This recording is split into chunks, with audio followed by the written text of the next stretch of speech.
Welcome to the Middle School Cafe podcast, where we're serving up fresh strategies and solutions for ELA teachers just like you. Join us as we explore proven methods to bridge the achievement gap and help every student reach their full potential. Whether you're a veteran teacher or just starting out, grab a cup of coffee and a notepad and let's get started. Here's your host, Carolyn Wall. Hello, everyone, and welcome back to the Middle School Cafe podcast. If you celebrated, I hope you had a nice Thanksgiving and maybe even grabbed a little bit of rest. I know this time of year can feel like a whirlwind, and I'm definitely feeling that on my end too. This is the last week of the term for me in my new role at the university, which means I'm squeezing in all the last-minute conferences, observations, and meetings. It's one of those weeks where you look at your calendar and think, okay, take a deep breath, here we go. And while I'm running from school to school, trying to wrap up the term, I've been thinking about what this stretch of the year looks like in our classrooms. Students are comfortable, routines are solid, and we're finally at that point where we want to nudge students a bit. Get them thinking more deeply about what they're reading instead of giving us those quick one-liners. You know the ones I mean? When you ask students a question and they answer, "I liked it." It was fine. It was boring. Or the classic, "I don't know." We've all been there. And honestly, most of the time, it's not that students don't care. It's that those short responses feel safe. Middle schoolers love a low-risk answer. They're still growing their vocabulary, they're still figuring out how to explain what's going on in their heads, and sometimes they just need a little more time to process before they're ready to say anything deeper. The tricky part is that when surface-level responses become the norm, students end up responding without really engaging. They do the minimum. And we know they're capable of so much more. We want them to move past the quick reaction and into real thinking, noticing something, wondering about something, connecting something back to the text. So today, I want to share a few simple, low-pressure routines that help students make that shift in a way that feels natural and doable for them and for us. One of the easiest ways to help students warm up their thinking is with a quick write. Literally just a couple of minutes right after reading with a simple prompt. And this is a great place to use your reader response cards if you have them. You can let students choose their own cards so they have some ownership over what they write about, or you can invite one student to pick a card for the whole class. The writing doesn't need to be anything formal. Truly, 2 or 3 sentences is enough. The goal is just to help students get a thought on paper before they have to share out loud. When the prompt is short and open-ended, something like, "What surprised you?" Or, "What does this moment show about the character?" Students stop worrying about sounding perfect and start putting their ideas down. And when it's time for discussion, they're not starting from zero. They've already had a moment to think privately, which makes it so much easier for them to jump into the conversation. Another small move that helps students move past those one-word answers is what I call a say more prompt. You know those moments when a student says, "It was fine," and you're thinking, okay, but we need just a little more here. When a student gives me something short, I follow up with, "What makes you say that?" Or, "Where did you see that in the text?" Or even, "Tell me more about that." It's not about catching students off guard or putting them on the spot. It's simply an invitation to take their thinking one step further. A lot of students aren't used to talking about what they're reading, so the first step is helping them feel comfortable doing it. That means slowing things down a bit. When a student gives you a quick answer, give them a moment to think. Let them look back at the page. Give them space to gather their thoughts instead of rushing to fill the silence. Sometimes I'll even say, "Take a second, I know there's more there," just to show them it's okay to pause. And you'll start to see little things shift. Students who used to stop after one sentence will add a follow-up thought. They'll look down at their book instead of shrugging. They'll point to a part that stood out to them, even if they're not totally sure why. These small moments show you they're trying. They're leaning in. And your calm, patient presence is what helps them get there. What we're really doing is teaching them that their thinking has value and that it's worth exploring. We're showing them that it's safe to take an idea, turn it around, and see what else is there. That gentle encouragement goes a long way in helping students open up and say more. Many of you are already using sentence starters or academic scripts, and you've seen how they give students something to hold on to when they're not sure how to begin. What's great about sentence starters is that they don't just open the door. They help students stay focused once they're inside the conversation. When a student begins with a phrase like, "I'm noticing that," or "this part makes me think," it naturally guides them to look back at the text or consider what the author is doing. That little bit of structure keeps their thinking from drifting back to the quick one word reactions. It nudges them toward explaining, connecting, or wondering in a way that feels manageable. And once students take that first step into the sentence, the rest often unfolds more easily. They add a second idea, or they clarify something, or they point to a moment that shaped their thinking. The starter simply keeps them moving so they don't hit that "I don't know what to say next" wall. Over time, you'll notice that students begin to rely on these phrases less because they've absorbed the thinking behind them. They start taking a moment to form a clearer thought before speaking. They reach for a detail they remember. They make a connection without being prompted. It's subtle, but it shows they're growing.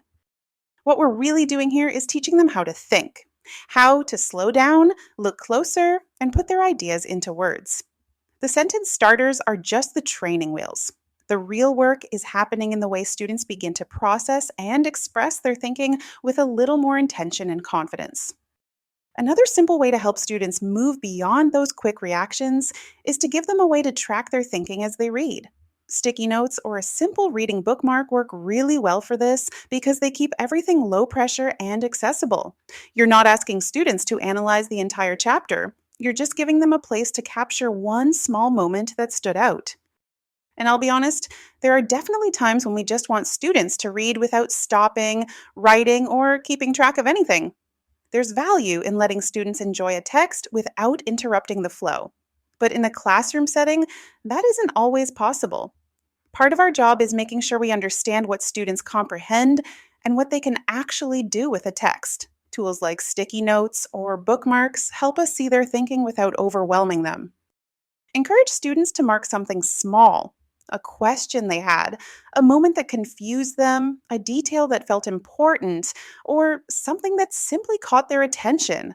Nothing formal, just a quick note or a symbol. And what this does is slow them down just enough to notice something. That little bit of noticing is often what leads to deeper thinking later. This also gives quieter or more hesitant students something concrete to bring into the conversation. Instead of trying to come up with an idea on the spot, they could say, "I marked this part because," and suddenly they're part of the discussion. And many times, that one small comment opens the door to bigger insights. Sticky notes and bookmarks aren't meant to turn reading into a series of tasks. They're simply little supports that help students hold on to their thinking long enough to use it. And when used lightly, they make a big difference in how confidently students talk about what they've read. Sometimes the quickest way to help students think more deeply is to let them talk through their ideas with someone else. Middle schoolers often feel more comfortable sharing a thought with one classmate than speaking to the entire group. A simple turn and talk is usually enough. Give students a clear, focused prompt. Something like, "Share the moment you marked," or "Tell your partner what stood out to you." When the prompt is specific and manageable, students don't feel the pressure of having to come up with something big or profound. They can just talk. And what's nice is that these conversations often help students build on each other's ideas, especially if you're all reading the same novel or short story. One student will mention a moment, and the other will chime in with, "Oh, I noticed that too," or "That part confused me as well." Hearing a classmate connect to the same text gives students confidence and often helps them see the reading in a new way. You can do this as a quick partner share, or you can have students rotate and talk with one or two different classmates. It doesn't need to be structured or formal. The movement and repetition help students refine their thoughts.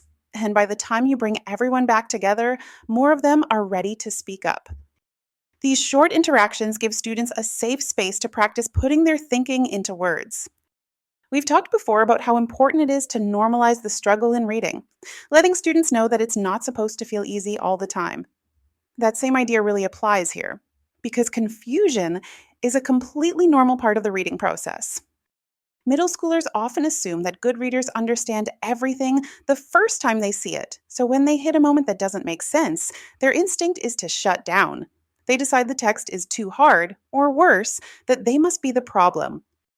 When we talk about confusion openly, we give students permission to pause and question instead of feeling embarrassed or defeated. And once students realize it's safe to admit they're unsure, their responses change. Instead of, I don't know, you'll hear things like, I'm stuck on this part, or this moment feels important, but I'm not sure why, or I don't understand why the character did that. Those comments are valuable because they give us something to work with. They show us what's going on in their minds and where we can step in to support them. When a student shares a moment of confusion, it gives us a chance to slow down together, look back at the text, talk through possibilities, or invite a peer to share what they noticed. And often, the student who is confused ends up gaining a deeper understanding because they took the time to wrestle with the text rather than skip over it. Helping students view confusion as a natural part of reading builds confidence. It helps them take risks, ask questions, and explore ideas they might otherwise avoid. And that's exactly the mindset that leads to stronger, more thoughtful readers. Another gentle way to help students move past surface-level reading is to model your own thinking out loud. This doesn't need to be a full-blown lesson or a long demonstration. In fact, it works best when it's quick. Just a short moment where you let students hear what it sounds like to notice something or wonder about something as you read.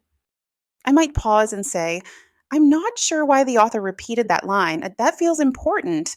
Or, I'm confused here, so I'm going to back up a bit. It's simple, but it shows students what real reading looks like. They get to hear the questions, the connections, the pauses, all the things strong readers do naturally, but students don't always see. When we model our thinking, we take away the mystery. Students realize that good readers don't glide through a text without stopping. They question, they wonder, they rethink, they change their minds, and that's the exact kind of thinking we want students to practice. The goal isn't to model every few sentences or turn reading into a performance. It's simply to let students see the thinking they can't see on the page. When they hear how you make sense of a text, it helps them understand how to make sense of it too. Before we wrap up, I want to touch on one more piece, and that's consistency. None of these strategies have to be big or time-consuming, but they work best when students know they're part of the regular rhythm of your class. Not every day, not every activity, just often enough that students start to recognize what reading looks and sounds like in your room. When students know that you're going to ask them to jot a quick idea, or share a marked moment, or use a sentence starter, it helps them settle into the expectation that reading isn't just about finishing the pages. It's about noticing things, thinking about them, and talking through them. And once that expectation is clear and predictable, students begin to show up differently.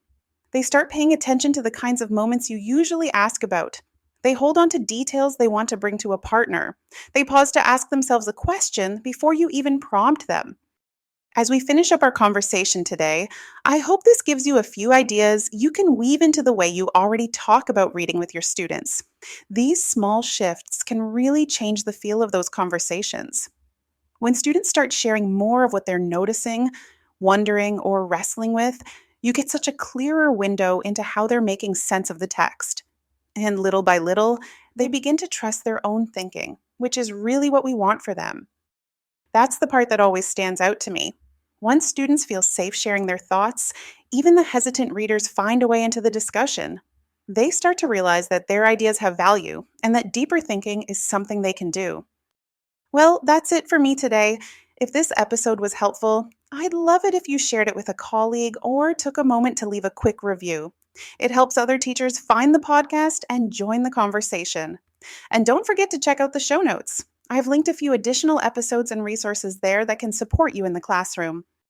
Next week, we're going to talk about celebrating student reading, the everyday wins that help kids feel proud of the reader they're becoming. Thanks for spending this time with me today. Until next time. Thanks for joining me today. As a reminder, a new episode drops every first and third Tuesday, so be sure to hit that subscribe button so you don't miss an episode. Be sure to visit middleschoolcafe.com to find links to everything mentioned in today's show. Until next time.